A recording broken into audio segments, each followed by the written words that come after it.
Not all damage is equal. The cooler the punch, the greater the trade-off. Or at least, that's how it usually works. Most games, when you get really reductive about it, are fancy ways of dressing up choices for players to make, making players balance the risks and the rewards of a course of action. And since like 4 out of 5 games are about dealing damage, game designers have become pretty good over the years at coming up with fun ways to make choices about the damage players want to deal. How to do it, where to do it, when, why, and what will you have to give up to do more. Risky damage shapes games, and those risks can show up in more ways than you might think. The choices players have to make, the risks they're willing to take, can give a series or even a genre its signature feel. If you're designing a game, it's a good idea to understand what tools you have to work with, what levers you can pull, and what effects they might have on the feel of your game. Today, I've put together a handful of examples on how damage can get risky and how small tweaks can lead to big changes. Grab a flashlight and call a structural engineer, because today we're looking at some risky damage. Hey, you want to make some sensible code that works properly for the long haul, right? You're gonna have to learn how to do that yourself. But guess what? Of all the eras of history you could have lived in, you got the one with boot.dev, today's sponsor. And it's free to try. Boot.dev is the fastest way to start learning how to code. It's an entire RPG, set up to teach you the little granular fundamentals that turn you into a functional programmer. Learn the nuts and bolts of SQL, Python, Go, and TypeScript as you go through level after level of loot, achievements, bosses, and challenges. It's great if you're looking to get into programming to see if you like the process. It's great if you're mid-degree and want a little more hands-on practice time, and it's great for professionals that want to add an extra tool to their tool bag. Boot.dev's handcrafted programming lessons will take you from zero to back-end programming hero at the pace that you're comfortable with. And if you're ever stuck, Boot.dev's active Discord community has your back. Use my code DESIGNDOC to get 25% off your entire first year if you pick the annual plan. Thanks to boot.dev. Alright, you ready for the dumbest question I've posed on this channel? The answer's gonna be obvious. You already instinctively know what it is, but we've gotta start somewhere, right? Here we go. Why don't devs give players the most powerful move their game has immediately and let them go to town? There's no technical reason why this Pokemon couldn't do 3000 HP of damage per move, so why don't they? Two of my favorite concepts in game design are the first order optimal strategy and strategic dominance. One is where the plan that's easy to execute is also the most beneficial, and the other is where one plan beats any other possible plan. And when these two kiss, that's real bad. Using a Pokemon that could do 3000 damage every turn would be a first order optimal strategy, and would dominate any other possible course of action. But is that fun? Maybe for a little bit, but not forever. If you don't have to think about what you're doing, what are you getting out of the experience? Why are you playing that particular game if you can just completely shut off your brain? There are reasons. There are games that are going for a different sort of experience specifically, and there are types of games where not having to think much is the point, but for many, many other types of games, the decisions are the fun part. The struggle, the testing, the optimization is the game. Doing the best you can to work with the restrictions in front of you, and persevering through challenges anyway. But there's no persevering with a god Sunkern. There's no struggle. There's no more strategy. There's just total destruction. So, if you want any hope of making a game that's going to make your players think, you have to balance your strongest attacks with something, some trade-off, and your next strongest attacks, and your next, until you have a constellation of decisions that every player has to make whenever they pick up your game. That makes playing your game into a process, one that might tell a fun story along the way, or let you compete against your friends, or rack up more points than you thought possible, or discover new and different ways to play. Balancing moves can turn a bunch of flashy graphics into a game. So you have to balance out these highly damaging moves with something. But there's a lot of somethings. How do you want to do this? Well, the first thing that might come to mind is to trade defense for attack. What if you made your damage risky by making yourself way more vulnerable? They've got a name for that. Your character is now a glass cannon. Mina the Hollower has one of those Dark Souls style first bosses that you can beat on your first playthrough, but I don't think you're going to. If you prove me wrong, kids, you get early access to the Uranium Bracelet, an accessory that drastically increases your damage output and damage input. You take about twice the damage. You can pick it up later in the game too, but getting this early on lets you zip through the game, if you're confident. And better than I am. There's no trick, it's just a way to turn Mina into a glass cannon. Simple, easy, but even something as basic as this has some common pitfalls to watch out for. Paper Mario papers over the downside of its own glass cannon. In the game, you stick badges on Mario to get all kinds of perks and bonuses. Better perks, more expensive cost. Some of the badges are pinch badges that will activate whenever Mario is at 5 HP or less. Power Rush will increase your attack by 2, Last Stand cuts the damage you take in half, and Close Call will let you automatically dodge incoming heat. Sometimes. They're all very cheap to equip, and you can get multiples of each to stack their effects. So there's a build called Danger Mario, where you shove a bunch of these on at once and cut through enemies that way. You'll even get a chance to respec and give yourself a max of 5 HP so you can have the effects go on all the time. But 5 HP is nothing, even in Paper Mario. It's a very fragile glass cannon. Right? Well, by the time you've got enough badges and badge points to make the build happen, you also can have tons of extra badges to shore up your weaknesses. Or you can grind currency and buy enough pinch badges to deal dozens of points of damage. In Paper Mario. That ain't right. What was supposed to be a glass cannon build turns into a completely broken build that you can cruise to the end of the game with. You nuke everything in sight and barely anything can touch you.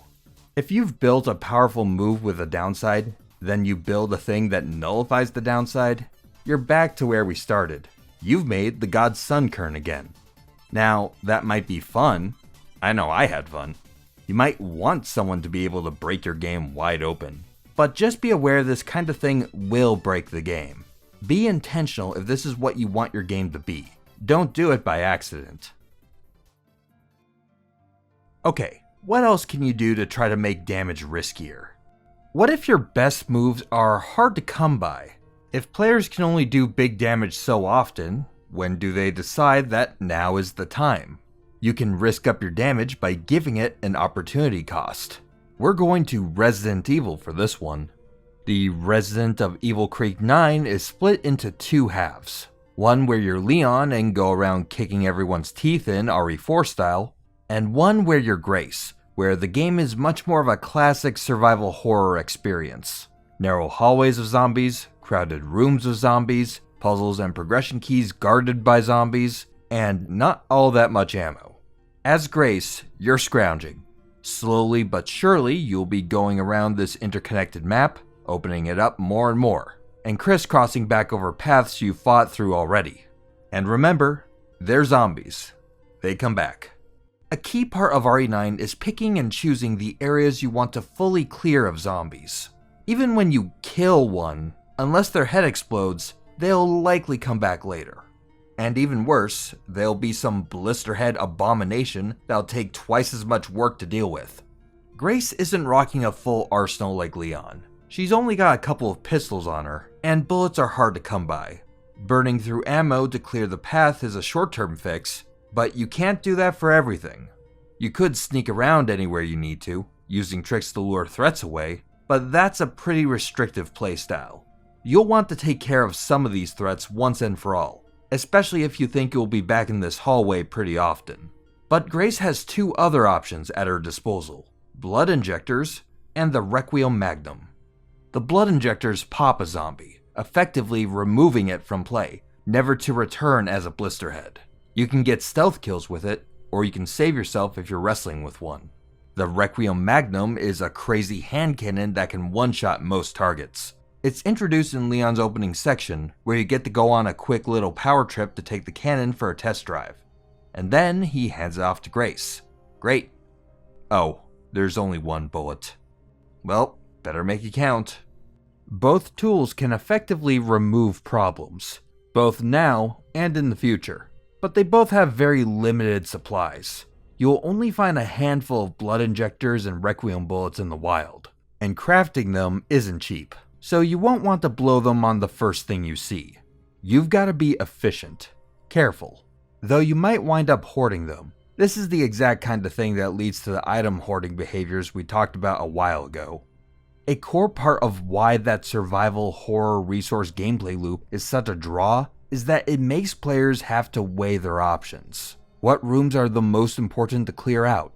Is this zombie in this hallway worth blowing an injector on? Do I need to take care of this guy quickly, or can I get by with normal bullets? Do I even have to fight at all, or could I just lure it away? Or juke around a zombie without too much fuss? That's where the strategy comes in, and one of the big ways the genre distinguishes itself versus other action games with a bunch of guns and zombies.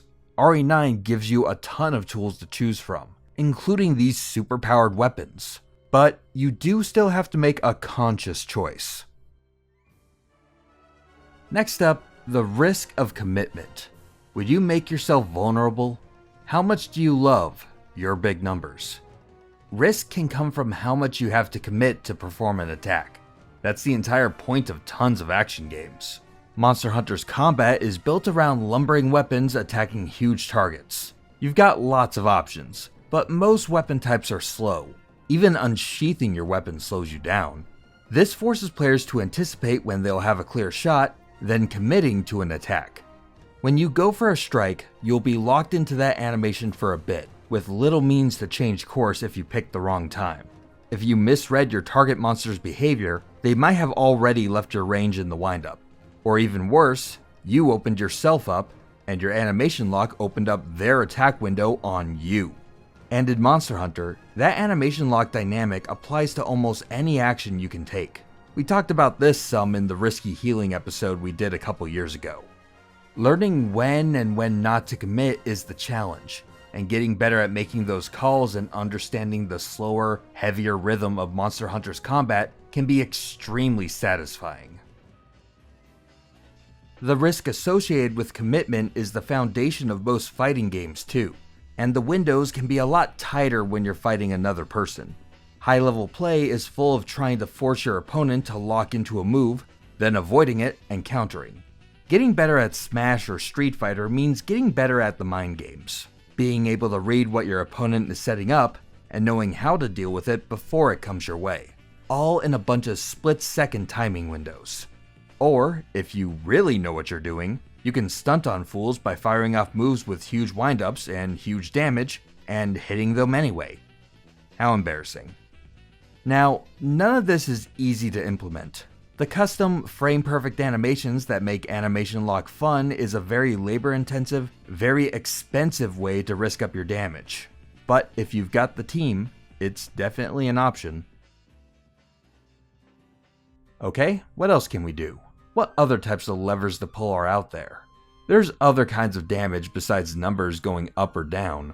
What about emotional damage? What if you made your players not want to use their most powerful move because it's a real big downer? Fuga, Melodies of Steel. It's the strategy RPG where you play as a group of furry kids who fight for survival in fantasy World War II, living on board a mysterious tank called the Tyrannus. Every chapter in Fuga is an Oregon Trail-esque gauntlet, where your little tank orphanage travels the map full of events, resource drops, and combat encounters. Every now and then, you will be able to take a break where you can manage your tank and crew. During each of these intermissions, you're given a set amount of points to spend on activities, like upgrading turrets and armor, farming for resources and materials, cooking meals for stat buffs, and most importantly, developing the relationships between your child soldiers, Fire Emblem style. There's plenty to do and only so much time to do it, so your management decisions carry some real weight. Combat is turn-based, with you placing pairs of children at 3 turret stations, one in the gunner seat and one as support. The more the pair likes each other, the more support the support will support you with. In combat, turns play out through a timeline system, and enemies can be delayed on the timeline by hitting them with the right color of turret. You've got to play very carefully to get the most out of your team. This game doesn't pull its punches. Your resources are scarce, and you'll get pushed to the limit frequently. If your tank falls below half health, things can easily snowball out of control, with a high chance of some devastating status effects ruining your battle plans. The odds are very much against you, especially when a boss comes rolling in. But there is one more thing you could try. Within the Tyrannus, there is an ancient weapon, a cannon, a soul cannon. One blast from the soul cannon will end any boss fight then and there, but it comes at a terrible price. Can you guess it? The soul cannon requires the permanent sacrifice of one of the kits, permadeath. No way to get them back without reloading from a checkpoint. You win, but at what cost? A child. It's a straight up kid. Turns out these kids don't take being fed into a blender very well. Sacrificing someone will immediately leave some of your crew with crippling depression, disabling some of your combat options if left untreated. The soul cannon is a total last resort option. It's framed as such, and even in the tutorial where you see the mechanic in action for the first time, it's done with horror and regret. And then time rewinds. No fanfare, no celebratory win, just one more piece of information to carry with you. When you're even in a position where it's possible to use, even if you have no intention of using it, its presence adds a terrible weight to these major boss encounters. You could always get past this fight you're losing, but who's it going to cost you? Can you pull the trigger? I can't imagine that most people use it ever, other than to test it out once. Permanently losing a character in Fuga also means you permanently lose their interactions with the rest of the crew. Any combat option involving them, all the work you had put into building them up to this point, and it really just sours the mood. It's unbelievable damage at a terrible permanent cost. A mechanic that can get you out of the biggest jam you get yourself into, yet with such a huge drawback over so many different elements of the game that it's almost unthinkable to actually use. Note the small differences in framing and mechanics between this and something like Fire Emblem. In Fire Emblem, permadeath isn't entirely within your hands. Some opponent gets a lucky crit, or your crew gets surrounded by a group at a bad time. Sure, you could redo the map and not have to make that choice, but the penalty is at least partially the game doing it to you. In Fuga, you have to pull the trigger. When and where, and whether or not, that's all up to you, and you'll bear those consequences. That's a different dynamic to combat, and even if in the case of Fuga, the long-term effects aren't that dramatically different than they would be in Fire Emblem, the process absolutely was. I think that there's some more room in this concept that other games could leverage to bring story and gameplay elements together in unexpected ways. We'll see who else takes a shot. Maybe this extreme isn't the right balance to strike for every game, but you can absolutely use negative story impacts to affect how players approach dealing damage. Another way to make damage risky is if it can backfire. A player can sacrifice safety for a little extra kick. As long as you're not too overconfident, parries are a great backfiring damage system. And it seems like everyone's been getting into parries lately. But even among all these parry-happy games, Expedition 33 is really into parries. Like, obsessively into them. Expedition 33's turn-based fights are built with action commands and defensive options for all kinds of things. Normally, your skills have little quick-time event windows to boost power or gain effects, but the game's boldest systems are on the defensive side. At the right time mid-attack, you can choose to either dodge, which has a pretty large timing window, jump when appropriate, or parry, with a much more narrow timing window. A successful dodge negates damage, but parrying works as a counterattack, and sends the pain right back to your opponent. You're risking your defense to boost your offense, and if you succeed, you get both. If you don't, you get neither.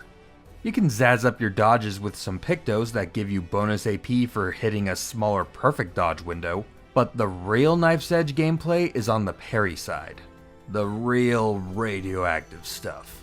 It's roughly the same sized window as a perfect dodge, but you automatically gain AP for skills, plus a big counterattack opportunity. If it's a multi-attack, you're going to have to parry every one of them to get the counter. But if you miss that small window, you're gonna get blown up. The choice is up to you. Do you think you've got the knowledge and execution to take the chance? That's the question that E33 Combat is constantly asking its players. The game's built to allow you to go through it untouched, if you're skilled enough at parrying. You can even add more pictos that give you extra AP on successful parries, but for some of those pictos, you'll take double damage when you fail. You can create character builds that'll make you into an unstoppable damage machine that shatters if one of these things even looks at you funny. And these enemies will look at you funny all the time. The higher level challenges and super bosses are balanced to expect you to barely get touched, if ever, else your health will evaporate without you making a dent. This is what the game wants to steer you towards anyway. Even normal enemies and bosses tend to hit like a truck compared to the standard for the genre, and the challenges just ramp up from there. Of course, if you were having too much trouble in a fight, you could go somewhere else, grind, and come back later. But what if you just don't get hit? If you can work on it and get the timing down, you'll be handsomely rewarded. The more you lean into it, the faster you get through fights, and the more resources you get to keep around. It turns E33 into much more of an action game than a traditional wait your turn JRPG. Sometimes game designers don't have to make some grand plan to carefully weigh things to make a risky situation. Some game styles can naturally give players an opportunity to push the envelope themselves. What if your game's risky damage was a product of your players' impatience? I've been playing a bunch of Ace Combat lately, and that lets you dial in exactly how risky you feel like being. In Ace Combat, you're flying a modern fighter jet, filled to the brim with literally like 100 missiles and a couple guns with infinite bullets. Unless it's the really big gun, and that just has a lot of bullets. It's ridiculous, but you basically have to single-handedly save your entire country from an enemy invasion, or a submarine the size of a suburb, or an aircraft that fires other aircraft. Anyway, you need the ammo. Taking out targets advances the mission, and depending on the game, these things might go on for 10 to 15 minutes a piece, or longer if you have trouble taking everyone out. Sweeping through an area on an attack run, you might be fighting off 4 planes while taking out enemy anti-air positions, SAM batteries, and tanks without all that much help from your wingmates. As you get better at the game, you'll be able to take out more and more stuff in one pass. You'll start to push the envelope. Maybe stay locked onto a target with your guns to take out this one last guy and... well, the ground remains undefeated. You can decide how hard you want to push, and you can really get more done if you're willing to risk it, but getting better at the game is partially knowing when to pull up and leave a target for the next run. Even when you're in the air dogfighting other pilots, it's still a game of chicken. That missile warning's no joke. How long can you stay on target until you have to break away? But the closer you get to disaster, the more fun it is, and the cooler you look while doing it. How hard do you want to push it, knowing that failure means a total restart? Compare that to Star Fox. You hit buildings and such all the time, and you probably don't think twice about it. It takes 3 hits to shear the wings off normally, so players have way less incentive to avoid hitting anything. You make it a point to not hit things in Ace Combat. Not so much in Star Fox. The forgiveness opens the door for a much more reckless and aggressive playstyle for players, but it also lets designers put in a different style of level geometry. There's no way you'd make a whole game with all these twists and turns, the sudden pop-ups, the hard corners and tight maneuvering of a Star Fox level if you crashed and restart every time you clipped a corner. Ace Combat saves that for the end. Aw yeah. Ace Combat also wouldn't feel right if you could just bounce 3 times off the ground before anything happened. The different ways each game goes about the self-directed risks of piloting their ships play major roles in how each game feels to play, but that final result leads to 2 totally distinct subgenres. What if the only way to get big damage was to play an entirely different game than everyone else? The Spy class in Team Fortress 2 is one of the more unique character classes ever made. I can't think of another hero shooter or team multiplayer game that uses these mechanics. Among Us is about the closest comparable, maybe? Anyway, the Spy can disguise as a member of the opposing team. Open your case, pick a class, and a couple seconds later, you look like them. You even get their username. You can go around acting like the other side and none will be the wiser. Great. Though if anyone sees you change clothes, the illusion's gone pretty quick. So, trick number 2, the Spy can also turn invisible. Cloak up, then slip on the disguise, go around the corner and uncloak. That might fool some people. But what good is looking like the other team anyway? Well, that's the best part. The Spy's knife is a one-hit kill if you backstab someone with it. So, the play is obvious. Go behind enemy lines, sneak your way around, and hit them when they don't see it coming. A Spy in skilled hands can wreck the other team. But you are vulnerable all the time. Your opponents have tons of ways to check if you're on their side. They just have to think to check. A disguised Spy can't do much other than walk around. Any pyro is your mortal enemy, as that suit you've got on is made out of silk soaked in gasoline. The Spy isn't even especially good at attacking straight up. Your gun's usable, but slow, and the same knife normally doesn't do much damage from the front. Playing as Spy, you don't just sacrifice a little defense for a little attack, you're playing an entirely different game than your teammates. Picking a time to hide, sneaking around the side, disguising as someone appropriate for the situation, blending in, finding your target, choosing your moment to strike, picking off a straggler, or finding a chain of oblivious victims, then getting away. Even if you're not actually around, the level of paranoia a great Spy can leave behind can do even more damage. The Spy is an all or nothing type class, a crazy set of mechanics all built to balance out a one-hit kill. The damage a great Spy can do is fierce, but if the opponents are just the right amount of paranoid, they can take you out of the game completely. Sure, maybe it's not competitive at the highest level of play, but it's fun as hell, as long as there aren't too many others trying to be Spies too. It's a risk to take on the job of a Spy. Tell me where you see risky damage at work, especially if it's cool, especially if the drawback is severe, and especially if it doesn't fit in one of the categories we were talking about. There's tons of creative ways to do it. Go read the other comments, and you might get inspired too. Risky damage comes in many forms. Pick one that meshes with the experience you're trying to provide, and you can give your game an edge.